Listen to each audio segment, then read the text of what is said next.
All right, so your in-cab, it doesn't matter how good of a job you do on the outside. If you mess up your brake checks in here, that's an auto fail item. All right, not everything in the in-cab is, but when we get to, don't do anything yet until I tell you.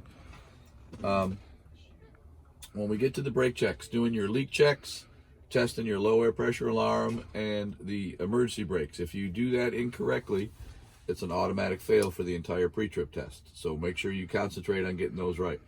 If you're doing it and you think you did something wrong, don't panic. Just tell your tester, hey, I did that in the wrong order. I'd like to do it over again. And he'll tell you to go ahead and repeat the test. Do it, anything you feel you did incorrectly, and you can repeat it. So not a big deal. But you've got to be able to get the brake checks down correctly. All right, that's the biggest thing that causes students to fail the pre-trip test, is not knowing how to do their brake checks properly. All right, so the in-cab, there's no set order which you have to do it in, but I do it in an order that it makes sense to me. If it doesn't make sense to you and you got a different order, by all means, go ahead and do so. But you can follow along in the packet if you want. What I do is I try to knock out all the things that doesn't require the engine to be running first. So when you climb up in here, the first thing I'm going to do is check my fire extinguisher. Make sure your fire extinguisher is fully charged, so you can see the needle in the green indicating it's fully charged, and that it's securely mounted to the floor so it can't go rolling around. Yes. And you want it to be the proper rating, and this has to be a 5-pound BC minimum rated fire extinguisher, which it is. This is a 5-pound ABC, so that meets that. And you want to check for your 3 red reflective triangles. They should be underneath the back seat there, either in a little red plastic toolbox, or they might be sitting out loose. You see a red plastic toolbox back there? Right, oh, that's okay. Yeah, that's where the 3 red reflective triangles are in there. So make sure you tell them there's 3 triangles, red and reflective. Red and reflective. Have those. Yeah. Yes. Then you want to check the location of your breakers and relays, which is in the glove box. So just go ahead and open that up, and you can see the breakers and relays in there. This truck doesn't use fuses. If you were using a truck that had fuses, you'd be required to produce one of each type of fuse used. But these are resettable. They're breakers, so you don't need to have replacements. You just need to know their location. All right, so all 3 of those things are your emergency equipment. All 3 together is 1 point. All right, then the next you need to know each breaker for a while. No, you just need to know the location of the breaker panel. All right, then you're going to check your seatbelt.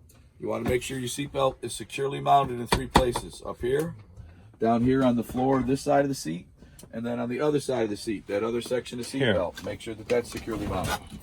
All right, then you're going to pull your seatbelt out. You're going to check the fabric. All the fabric here, make sure there's no rips, tears, or frays, or excessively loose material. All right, and then you want to make sure that it latches and unlatches. So make sure it unlatches as well. And then the last thing is, you can latch it back up. Last thing is to make sure that it adjusts properly for your body size. All right? And that's it for your seatbelt. And you have to describe that when you're doing it, or just doing everything that I just told you? Yeah. Everything that I just told you is what you're going to have to tell the tester. You have to tell him it's not do it. He can't tell. If you're doing it, he doesn't know you're looking at this for rips, frays, or tears. Okay. You have to tell him you're doing that. Your whole pre-trip is you explaining what you're doing to the tester. Okay. Yeah. All right, so next I start up here at the top with the windshield. So you're going to check that your windshield is clean and clear. There's no cracks or chips in it. No delamination. Delamination is the layer separating, which you'll start to see around the edges if water gets in there. All right, and you want to make sure there's no stickers anywhere on the windshield that can obstruct your vision. All right, then you can check your windshield wiper blades and arms. The arm is the metal piece that's attached to that attaches it to the hood. You want to make sure that the arm isn't bent or broken and that it's securely attached to the vehicle. Then you want to check the rubber wiper blades to make sure they're not missing, frayed, cracked, or dry rotted, and that they're firmly pressed against the glass so that they can clean the windshield when you use them. All right, and then you can check your mirrors. All you have to do here, checking your mirrors, you're making sure that they're properly adjusted for you so you can see your trailer. You already checked their security and cleanliness and all that when you were outside the vehicle. While you're seated, all you're checking is that they're properly adjusted for you.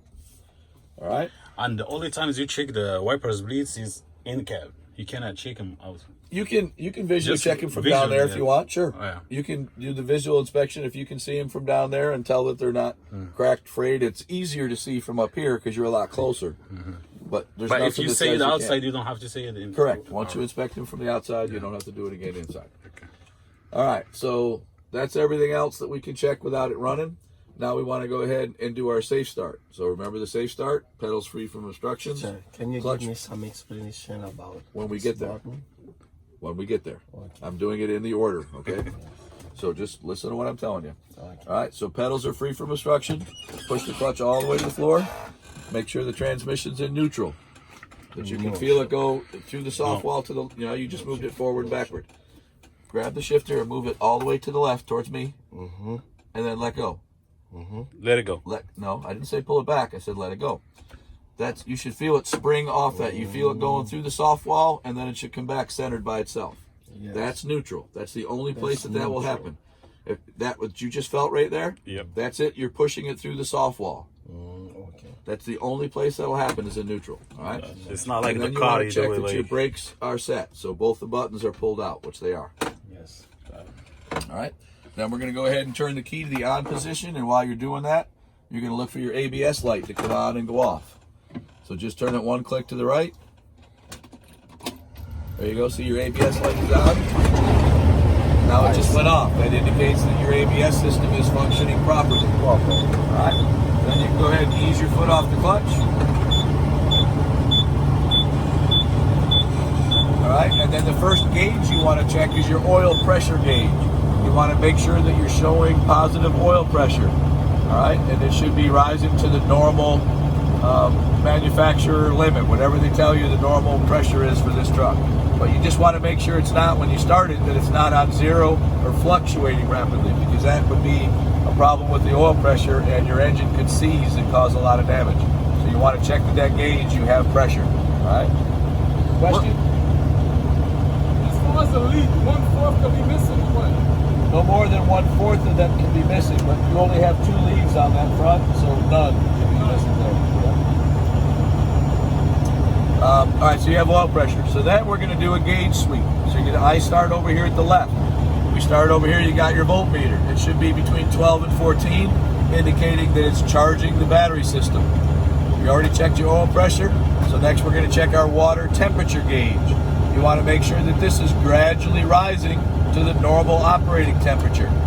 All right, if you forget what these are for, that says that's got a little degrees Fahrenheit on it, so that's temperature. This one says PSI at the top. That's pounds per square inch. That's pressure. All right, and then this says volts down there. You also want to check that you don't have any associated caution lights with any of these gauges. All right, did you have a question? What's the normal on the Normal? Yeah. It depends on the manufacturer, the outside air temperature and all that. It's probably going to get up somewhere around 180, but you don't want to throw out a number. So All you have to do is say gradually rising to the normal operating temperature. That's same it. thing on the oil. Normal operating pressure. On normal operating pressure. Because again, that's going to vary depending on the oil that's in it, the outside temperature. If the engine's cold, the oil pressure is going to be a little higher. As the engine warms up, the oil pressure will drop a little bit. Okay. So you just want to make sure that it's in the normal range, which right there is in the normal range. Anywhere in that 30 to 40 PSI while it's idling is good. All right. So then you're going to continue your gauge sweep from left to right. The next thing you get to, this is where your indicator lights are. The indicator lights. All you're checking is the bulb in the dash. You're not checking that the outside lights work. You're just checking this left green arrow, that it works in the dash, that the right green arrow works on the dash, that your 4-way flashers work. To put those on, this little tab here, you just pull that out, push it down towards the floor, and it locks in. So your 4-way flashers are flashing. And then to cancel it, you just move the turn signal, and that cancels your 4-way flashers. All right, we also have to check the high beam indicator here. So you want to turn your headlights on. The middle button on the top row, put it all the way up. All right, so your headlights are on. Now just take your left foot. You see that plunger button on the floor? Yes. Just step down on it. Just push it straight down to the floor. That turns your high beams on. So you get that blue jellyfish right there? So high beams are on. Go ahead and turn your high beams off. And then turn your headlights off. All the way down. There you go. That middle position will turn your tail lights on. It'll kill your battery if you leave them on. So all the way down is off. All right, so we're continuing left to right. We've done these. Now you get over to your air pressure gauges. All right, so what you want to tell the tester about those is that they're rising to the governor cutoff level. And what's your governor cutoff supposed to be? Now it is at 130 PSI. Okay, it's supposed to be a range. What's the cutoff range? It's between what and what? 120 and 120, 125. 120 to 140. 140. 120 to 140 is where your governor cutout should be. All right. Alright. So you're just checking those gauges that they're rising to that. You got one is there, the other one's still building. So that's all right. We can continue our So- sweep from left to right. Those gauges for the 2 tanks in a tractor or Well, there's more than 2 tanks, but those are the 2 systems, 2 systems? 2 air pressure systems. All right. So we're going to continue going left to right. Top row, we already did our lights. The next row down.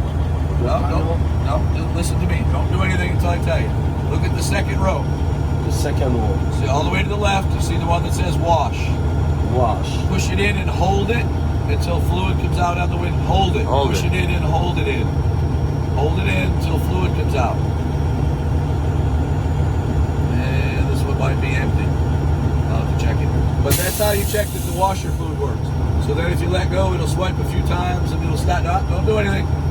It'll stop on its own. All right? So you have to check. That's checking the operation of your wipers and that you have washer fluid. All right?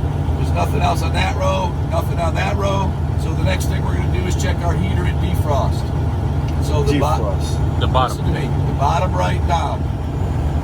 Okay, yes. The right. Right. Far right. Turn that one more. Another 2 more clicks. That way. One more. And go all the way to Right there. All right. See where it's pointing right now? That's pointing at the floor and the defrosters to the windshield. So you can test them both. So now take that middle knob and turn it all the way to the right, to the red. Middle. Put that one back where it was. Put that one back where it was. The middle. The one in the middle. With the color red. Middle. Turn it for them. All the way to the red. All the way to the red. There you go. Right there. That turns your heat on. All right. Now you want That's to put heat. That's heat. Red is hot. Blue is cold. So now you want to put your right hand on the button that says 1, 2, 3, 4. All right. Put your left hand up here. Keep your right hand on the button. Cycle it through all 4 positions. 1, 2, 3, 4. 1, 2, 3. Move it out. Whoa. 1, 2, 3, 4. Yeah, one. While your hand Yeah. is up here. Alright? Alright, now take this hand and put it down here. Now you want to check if the heat's coming out there. Put your right hand back on that knob. Yes. Now keep the left hand down here, right hand on the knob. On the knob. 1, 2, 3, 4. 1, 2, 3. 1, 2, 3, 4. You're making sure that the heat's coming out of your heat vents. Alright? Yes. Okay, now you can turn all of those off. One to the right, too. All the way off. There you go. All right. That checks your heater and defrost. Now we should have enough air pressure in here we can check our horns. So you want to check your city horn and the air horn right here. All right? So now we've checked everything inside the cab. The only thing left to do is your brake checks. So for your brake checks, you remember TTS sale? Yes. All right, TTS, the first thing is you have to build it all the way up to the governor cutout, which it's still building up a little bit. If you want to help it along, you can get, there you go, it just kicked out. When you hear that, that's the governor cutout. So now we're good to do our TTS. Anybody remember what the first T was for? Tractor. Want to check your tractor parking brake or your trailer. It doesn't matter which one you do first. So listen to me. Don't do anything yet. Listen to me. Push the clutch all the way to the floor. All right. Now, you want to push in the red button. All right. Put your hand on the shifter. Shift. Move it all the way to the left and then back. And back. All right. Now you're in first gear. All right, and your tractor parking brake is set. You can go ahead and let go of it. So now you're going to slowly start to ease off on the clutch just until you feel it trying to stop and then push the clutch back in.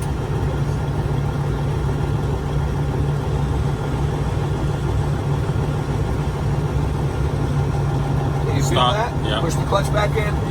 All right, that tested the tractor parking brake. The tractor parking brake is set. Now we want to do the second T, which is trailer. So Push. pull the red button out and push the yellow button in. All right. Now that released the tractor parking brake, and the trailer parking brake is now on. So now we want to do the same thing. Ease off on the clutch just a little bit.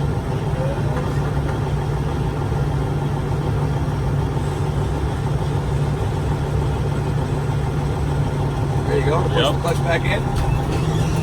That tested the trailer parking brake. All right, so that's good. So next we're going to do our service brake check as soon as they get out of the way. Go ahead and push the red button in. All right, now you want to have two hands on the wheel. And what we're going to do is we're going to slowly let the clutch out. You're going to just don't give it any fuel. Don't do anything with your right foot yet. Just listen to me what we're going to do first. You're going to slowly let the clutch all the way out and let the vehicle roll. And then you're going to push the clutch and the brake at the same time to stop. And you're going to hold on to the steering wheel and you're going to make sure it doesn't pull left or right. Okay? So let's go ahead and do that. Let it all the way out. All right, now clutch and brake. Right foot on the brake. Push. A little harder. You want it to stop Hard. so you can make sure the brakes are going to hold. All right? All right. So now don't pump the brakes. Don't pump them because that loses air. All right. Now take your right foot and just move it off the brake pedal. All right, now, that was TTS. Now we need to do SAIL, the static, applied, low, and emergency. But before we do that, we have to build our air pressure back up to the governor cutout. So don't do anything else. Just move your right foot to the fuel pedal. Okay, run this up to about 10 or 11. That's 1,000 or 1,100 RPMs. And just try to hold it steady there. That's a fast idle. Until your air pressure builds all the way back up to the cutout. Okay? You're helping it build up air pressure quicker. I just moved the truck and the air pressure and go back. Yep. Every time you use the brake, every time you press and release, it lets air out into the atmosphere. And when I drive it on the wall. Every time you use the brake, it uses air. So that's why we have to build the air back up. Not so high. Down here at 10, 11. There you go, right there. Try to hold it right there.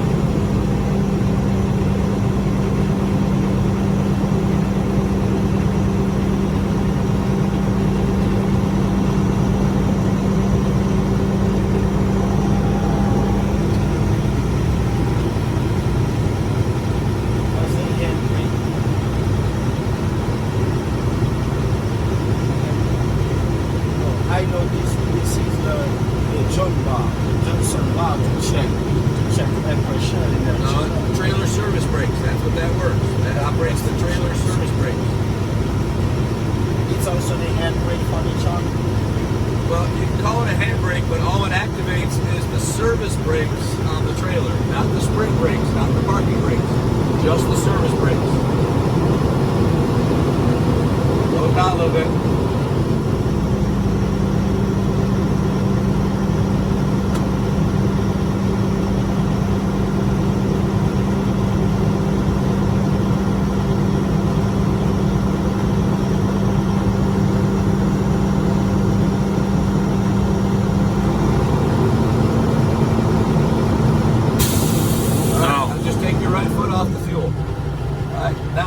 Your left hand on the key. Turn the engine off. Keep your hand on the key.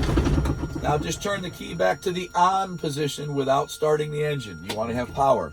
Look at your deck. Turn it back to on. See, watch your dash. See that? Now you got lights on and all that.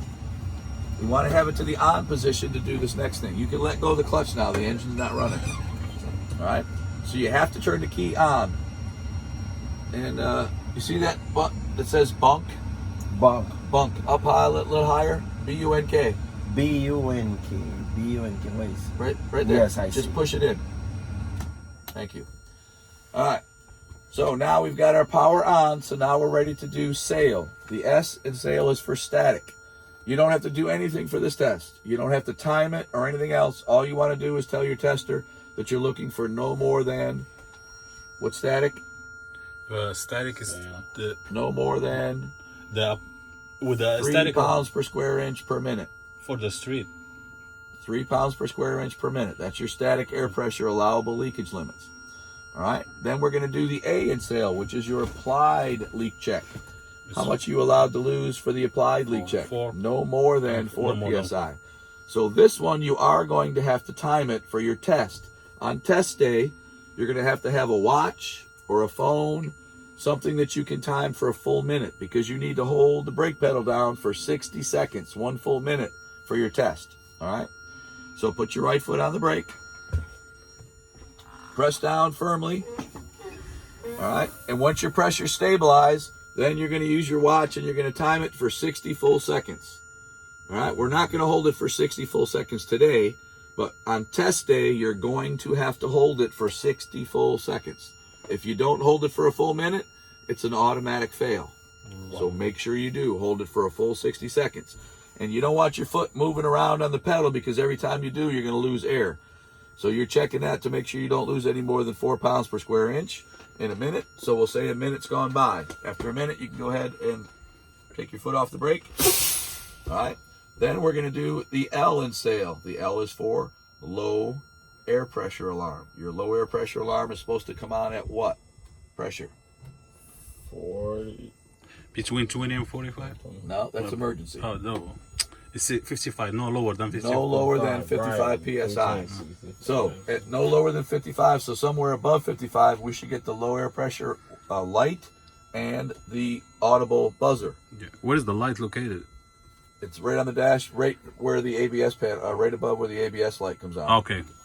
So what you want to do, how can we reduce the air pressure in the tanks to get it down there?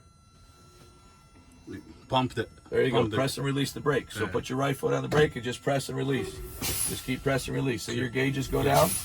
Just keep doing that until the light and the buzzer come on.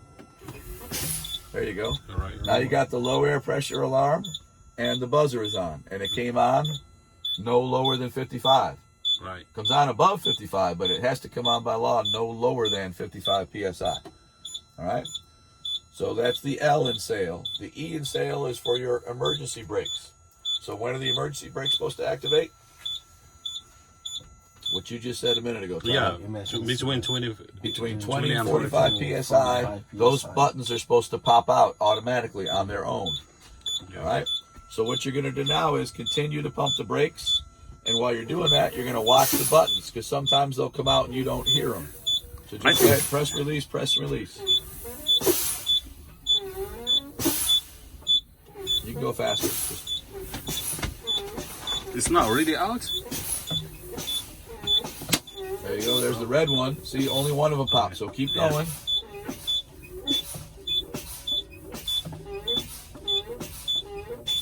Now we lose air pressure. Yeah, because you're pumping it out of the system. No, your spring brakes, they're gonna come on now. Yeah, they already came out. There you go. All right. So there's the tractor. Now once you push them in, don't touch the buttons. If they don't come out, don't reach over and help them. If you reach over and pull the buttons out by hand, automatic fail. So you don't want to do that either. All right. So once that happens and they popped out, you're done with the inside portion of the test. The only thing you have left to do is check all the exterior lights. So what you'll do is you'll ask your tester if he'll get out and assist you, and you sit in here in the seat and you operate all the controls to turn the lights on. So I start up in the front with the headlights. So turn your headlights on all the way up. So you want to check your low beams, have him check your high beams. He'll tell you, yep, they're working, so you can turn the high beams off. Then he'll have you check your turn signals all the way around. Left turn signal, right turn signal, all the way around the truck. Go ahead and put your four-ways on. Pull them out and then down towards the floor to hold them. And then down that way. There you go. So that'll hold your four-way flashers on. He'll tell you those are good. Then you cancel them by moving the turn signal. There you go.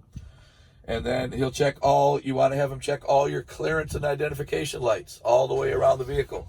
Those are on when you turn that headlight switch on, like where you have it all the way up, or just where you had it. That turns all those lights on too. So all your clearance and identification lights are on, your headlights are on. Then in the back, you want him to check your running lights or your tail lights. Those again come on with that same switch that you have on. So they're on now. No, not that one. Just the one you've already turned on. That's already turned all those on. Yes. Your tail lights are on, your clearance lights are on, identification lights, and then you want to have them check your brake lights. So you just step on the brake pedal, and release, and he'll tell you, yeah, your brake lights work. All right, so those are all the lights you got to check outside, and you got to check all of those just to get 1 point. If you skip one, if you forget your running I hear lights, the sound when I brake. yeah, that's air. Oh, that's air. Yep. And the light, the rear light flash. Yeah, just like in your car. When you step on the brake pedal, the brake lights get brighter. Yes. Okay? All right, so once you're all done with the lights, you can turn the lights off. There you go. This And- one too? No, that one, all that one does, that's for interrupting your clearance lights. If you're trying to flash another trucker, it'll thank them for this letting you button pass or for something. clearing lines. That'll turn, when you put it all the way up, that turns on just your clearance lights, nothing else. And then right there, if you push it down and let go, see how it springs back up? That's, trucks will, when they're out there at night and one truck is passing another truck, when you have enough clearance, the truck behind will flash his headlights at you to let you know it's clear, and you move over and you thank him for that by flashing your clearance lights. And that's what that button does. It flashes your clearance lights. Yes. All right. So that's it. You've checked all your lights. You're done with the end cap. All right. And the panel. That's the back lights. You can turn that all the way up. All right. So it doesn't do anything until you turn